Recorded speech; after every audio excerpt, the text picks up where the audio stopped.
a celebration for Hampton, a modern progressive city with a rich heritage and a promising future.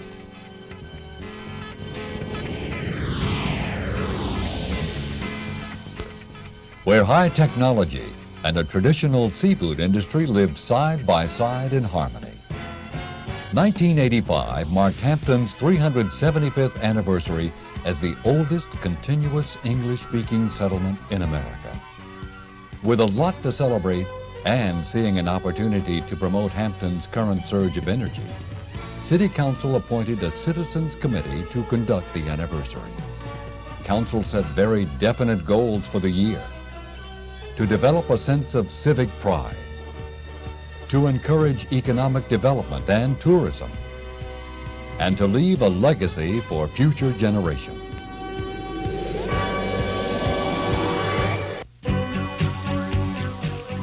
Co-chairman Elizabeth H. and Harold A. Brower Jr. led the Committee of 70, the 15-man Executive Committee, and the chairman of the 16 working committees. Executive Director Kathy Mercer and Administrative Assistant Shirley Rowland were the committee's full-time professional staff.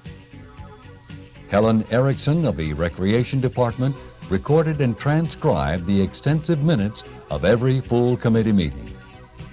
From the very beginning, the anniversary was meant to be more than just a birthday party. So instead of one day, or a week, or even a month, an entire year was devoted to the celebration.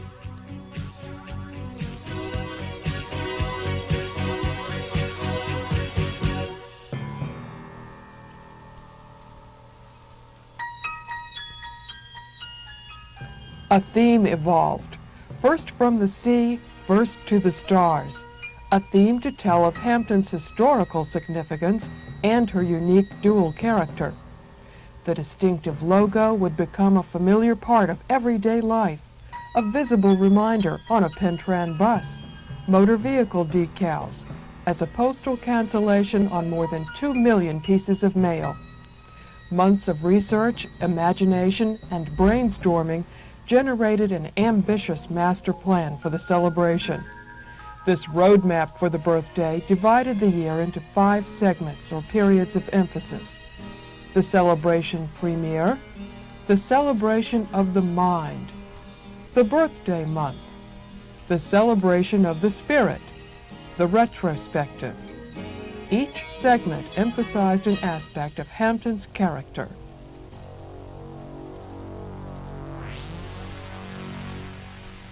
As the committee mechanisms clicked into gear, the momentum grew. Bumper stickers and window decals arrived, and overnight began appearing all over the city. The Speakers Bureau went on the road with the anniversary story, and there were souvenirs, from landmark models and the impressive commemorative pewter plate to neckties, t-shirts, and totes. The committee selected an appealing array of memorabilia with a wide price range. Throughout the planning, the organizing, the history, and the hoopla, one firm premise prevailed. The anniversary was meant to be a celebration for everyone, and so it became.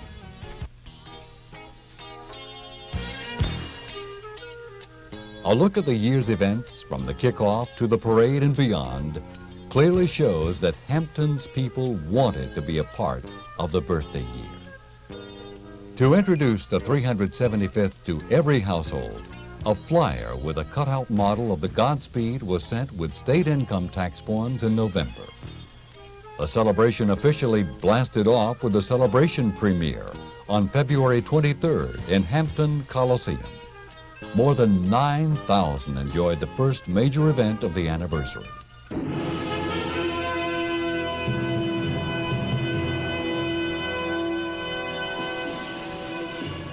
The hour-and-a-half show combined a spectacular laser light display and original music by Grammy winner Patrick Williams. A stirring fanfare for Hampton performed by the Continental Army Band.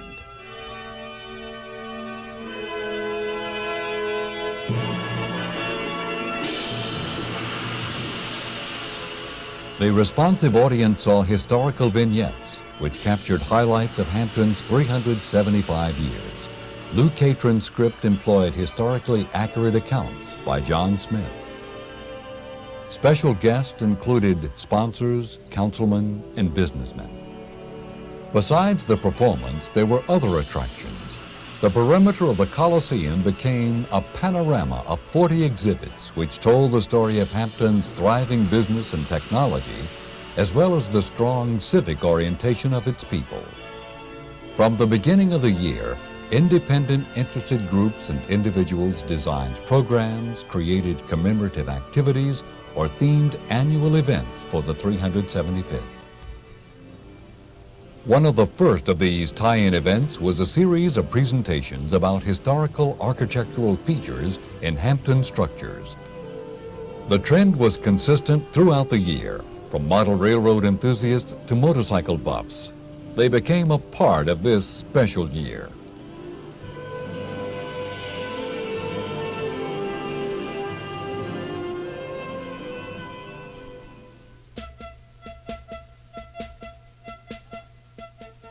With March came the second segment of the anniversary, the Celebration of the Mind, designed to highlight Hampton's role as home to high technology, a city where achievements of the mind are encouraged.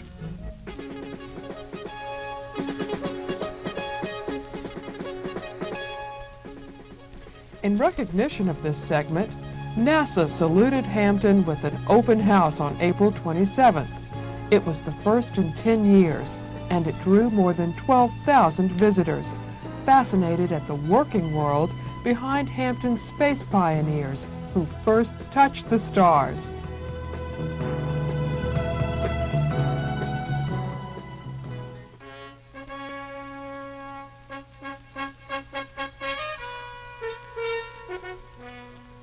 It was during the Celebration of the Mind that the 375th introduced In Pursuit of Hampton, the ultimate Hampton Roads trivia contest. The multiple clues were based on facts about Hampton, historic and current, and for 12 weeks, April through July, one lucky entrant won a grand prize worth $1,000. 25 more won In Pursuit t-shirts. WVEC-TV and the Daily Press-Times Herald helped to promote the contest. More than 2,000 entries were received. Teachers used the contest as a classroom tool. Other cities have inquired about staging a similar activity.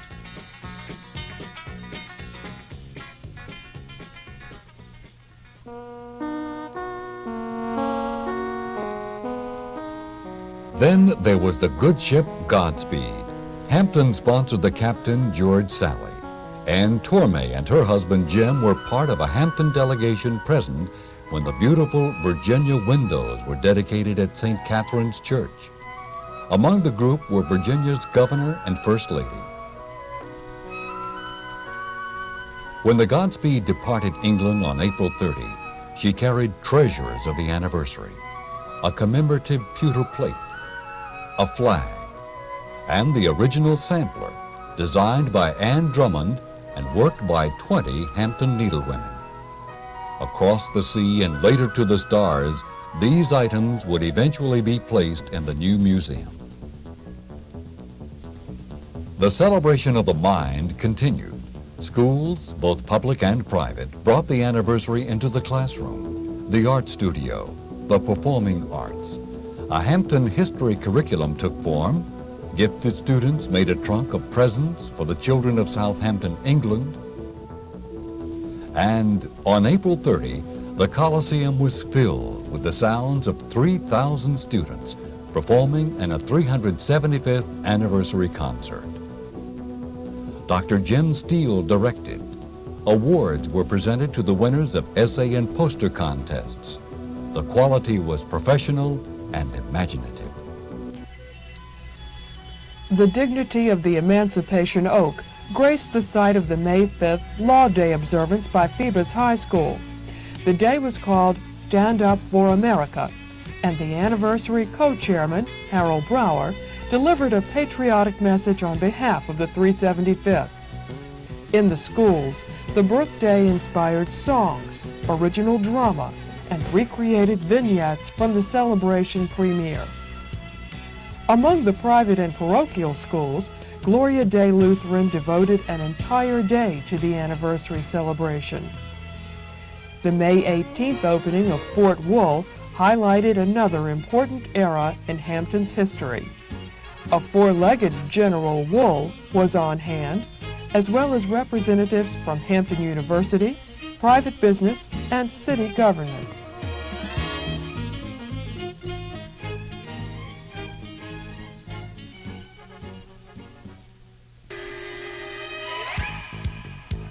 As Hampton celebrated its encouraging attitude toward business and science, Langley Air Force Base, a major presence in Hampton life and a very real application of high-tech military science, opened its gates to Hampton with a salute on May 5th.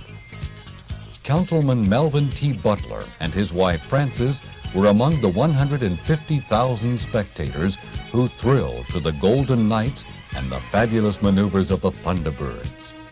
From thousands of feet aloft, the Thunderbirds commander delivered a spirited salute to the 375th in a crystal-clear radio transmission. The city enjoyed Langley's generous hospitality.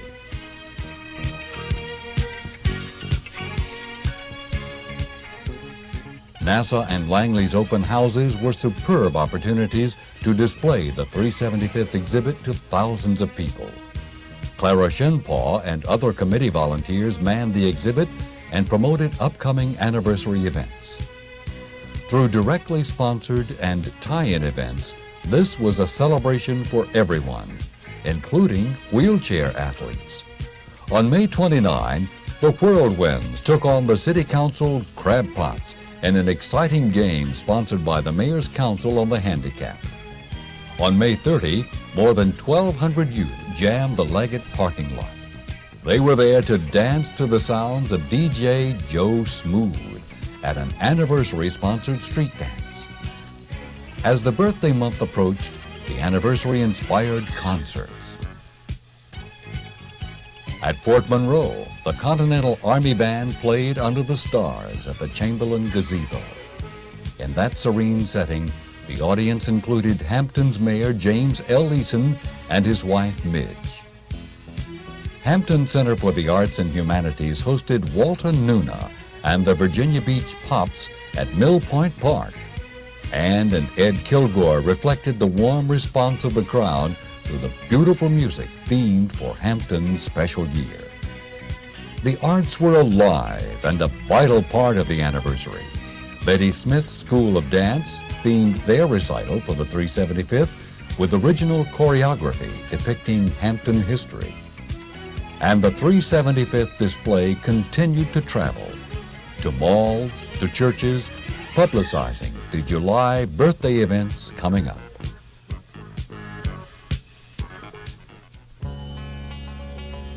June 19th, a press conference with awesome visuals.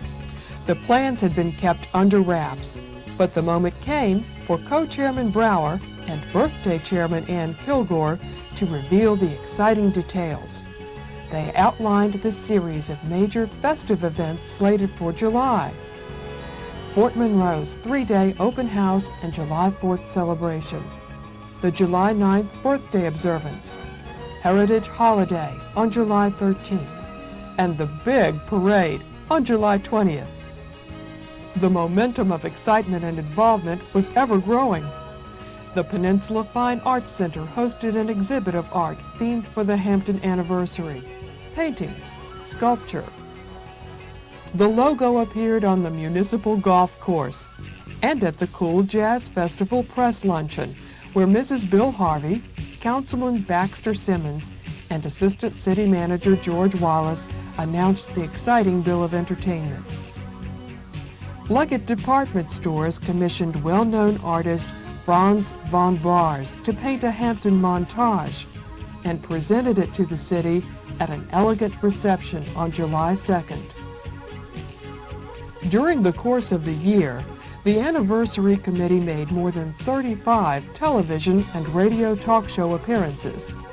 In July, spokesmen appeared before cameras in Norfolk, Hampton, Portsmouth, Virginia Beach, Richmond, and Petersburg. The entire month was a rush of excitement, color, and a surge of citizen pride. Hot, hectic, and a heck of a lot of fun.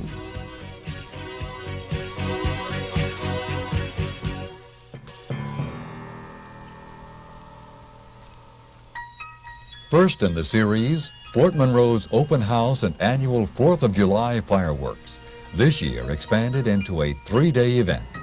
Sunday, July 7th, the 17th century service at the second site of St. John's Church using the ancient liturgy. And on the same Sunday, a special daily press supplement, a massive compilation of Hampton history. July 9th, the 375th birthday. The day began with Hampton's greeting to the entire nation on ABC's Good Morning America. The commemorative service at historic St. John's Church drew a greater than capacity crowd. Governor Robb addressed the celebrants, and afterward came the proud march to City Hall behind the Continental Army Band. Costumed children handed out flags. A woman from Kentucky shared a special moment with her grandchild as she recalled a honeymoon in Hampton years ago. The band played, special guests joined the celebration, and the cameras rolled as Hampton reveled in a gloriously sunny birthday. The mayor and corporate representatives unveiled renderings of the new Radisson Hotel. Mary Beth Anderson's magnificent cake made a grand entrance. Councilwoman Brenda Wharton and Elizabeth Brower did the honors. Balloons rose from the cheers of the crowd, and hundreds shared the birthday cake.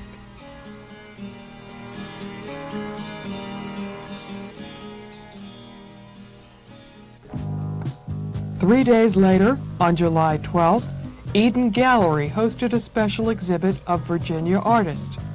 And then Heritage Holiday, a nostalgic festival with exhibits, games, traditional family fun. From 4 until past midnight on July 13th, downtown Hampton teemed with partygoers.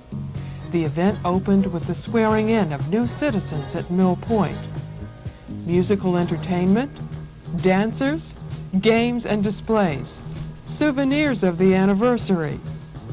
As night came on, a sound and light show, the history of the American soldier, and the fabulous finale.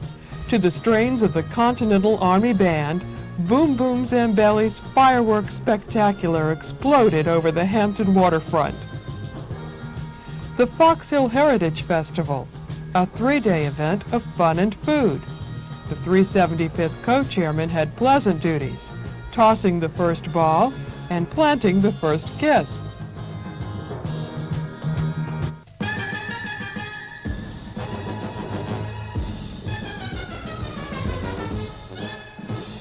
After months of planning, Hampton's biggest parade ever drew more than 45,000 on July 20th. Giant balloons, including the crab, garnished with crepe myrtle, professional floats, bands, novelty units, Grand Marshal Jim Kincaid, Honorary Grand Marshal Fred Gregory, the first black shuttle pilot.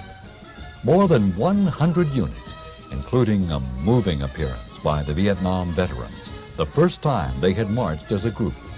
The connection between the vets and the crowd was remarkable. The parade drew participation from civic groups, merchants, businesses from Hampton and surrounding areas. Dick Lackey, Uncle Sam, led his 42nd Hampton Parade, while some shared the excitement for the first time. Throughout the summer, tie-in events continued. Here, the Antioch Baptist Church hosts a gospel workshop and concert on July 21st. While the Godspeed voyage didn't end as anticipated, George Sally continued to share the adventure with the 375th. He brought stories and slides to the August full committee meeting.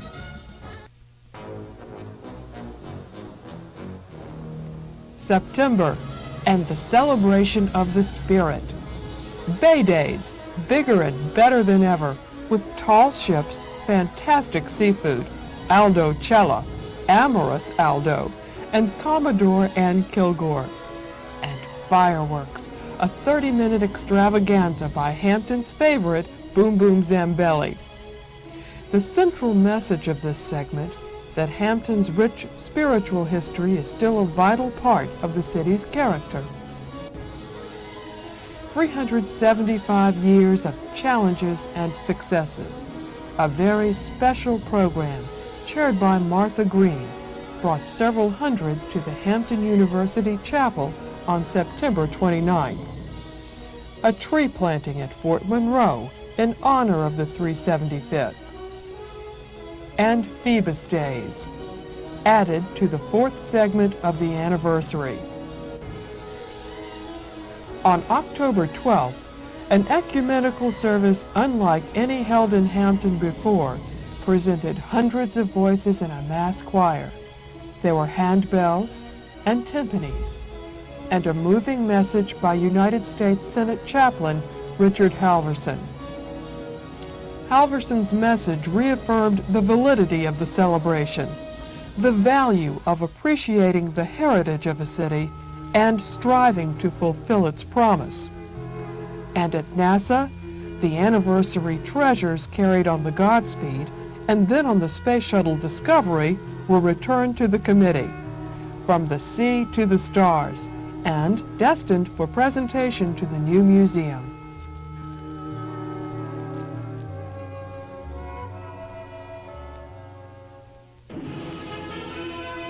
Other legacies will remain from the 375th anniversary. The competition for Hampton's first piece of municipal sculpture drew more than 140 entries. The winner, Barry Johnston, designed a single figure which represents Hampton's civic character. A sale and exhibit of the historic Cheney photographs left a financial legacy, more than $8,000 profit, to go to the new Regional History Museum. 9 volunteer authors, an unflagging general editor, and a dedicated project chairman, Kathleen Anderson, devoted more than a year to complete a pictorial history, a unique, entertaining volume, a priceless gift to Hampton. First from the sea, first to the stars, Hampton's 375th anniversary year. A good beginning for a renewed sense of involvement and pride in our city, the oldest continuous English-speaking settlement in America.